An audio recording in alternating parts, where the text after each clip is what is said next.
حضور سیدی فیض عالم داتا گنج بخش رحمۃ اللہ علیہ بہت ہی خوبصورت انداز میں ارشاد فرماتے ہیں. آپ فرماتے ہیں من ناظر الی الخلق ہلاکا ومن ناظر الی الخالق مالکا. داتا صاحب رحمۃ اللہ علیہ ارشاد فرماتے ہیں کہ جو مخلوق کی طرف نظر کرے وہ ہلاک ہو گیا اور جو خالق کی طرف نظر کرے وہ مالک ہو گیا. کتنا پیارا جملہ ہے ناظرین کرام. یہ جو مخلوق کی طرف نظر کرے وہ ہلاک ہو گیا اور جو خالق کی طرف نظر کرے وہ مالک ہو گیا. یہ سچ بات ہے ناظرین کرام. سب جانتے ہیں کہ جب بندہ مخلوق کی طرف نظر کرتا ہے، مخلوق سے آس لگاتا ہے، امید لگا کر رکھتا ہے، وہ بندہ ہلاک ہو جاتا ہے. اور جو بندہ خالق کی بارگاہ میں آس لگا کر رکھتا ہے، اللہ کی بارگاہ میں امید لگا کر رکھتا ہے، اللہ کی بارگاہ میں اس کی نظر ہوتی ہے، ایسا بندہ ناظرین کرام مالک ہو جاتا ہے.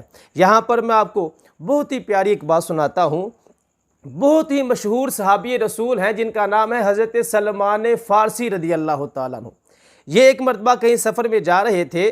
ان کے ساتھ ان کا ایک مہمان بھی تھا. ان کا گزر ایک جنگل سے ہوا تو جنگل میں ہرنیاں بھی تھی، پرندے بھی تھے. تو حضرت سلمان فارسی رضی اللہ تعالیٰ عنہ نے ان ہرنیوں کو، ان پرندوں کو ارشاد فرمایا، پکارا آپ نے، او ہرنیوں، او پرندوں، تم میں سے کوئی آ جائے، میں نے اپنے مہمان کی مہمان نوازی کرنی ہے. سرکار کے غلام ہیں، صحابی ہیں حضرت سلمان فارسی رضی اللہ تعالیٰ عنہ.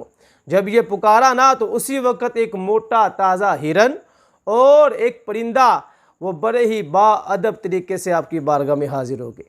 ناظرین کرام، جب اس مہمان نے یہ نظارہ دیکھا، وہ بھی دیکھ کر کہتا ہوگا یہ شان ہے خدمت گاروں کی، سرکار کا عالم کیا ہوگا.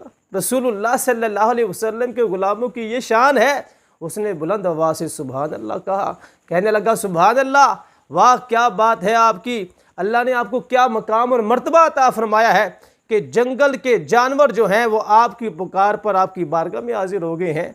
وہ بڑا حیران ہوا اور تعجب کرتے ہوئے جب اس نے یہ بات کہی نا، حضرت سلمان فارسی رضی اللہ تعالیٰ عنہ نے اس کو ایک جملہ ارشاد فرمایا. آپ نے فرمایا تم مجھے یہ بتاؤ کہ اس دنیا میں کبھی تم نے کوئی ایسا بندہ دیکھا ہے جو اللہ کا نافرمان ہو، اللہ کی فرما برداری کرنے والا ہو؟ کیا تم نے دنیا میں ایسا کوئی بندہ دیکھا ہے جو اللہ کی فرما برداری کرنے والا ہو اور اللہ کی یہ بنائی ہوئی چیزیں اس کی فرما برداری نہ کرے؟ ناظرین کرام، یہ ہے من ناظر الی الخالق مالکا. جو خالق کی طرف نظر رکھتا ہے وہ مالک بن جاتا ہے.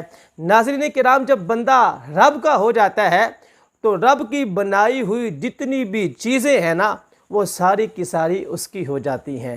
یہ ہے داتا صاحب رحمۃ اللہ علیہ کی نصیحت. ناظرین کرام، ہمیں چاہیے کہ ہم لوگوں پر نظر نہ رکھیں، ہم مخلوق کی طرف نظر نہ رکھیں، ہم اپنی نگاہ رکھیں اللہ رب العالمین کی طرف. پھر دیکھیں پھر کیا ہوگا، اللہ آپ کو ان تمام چیزوں کا مالک بنا دے گا.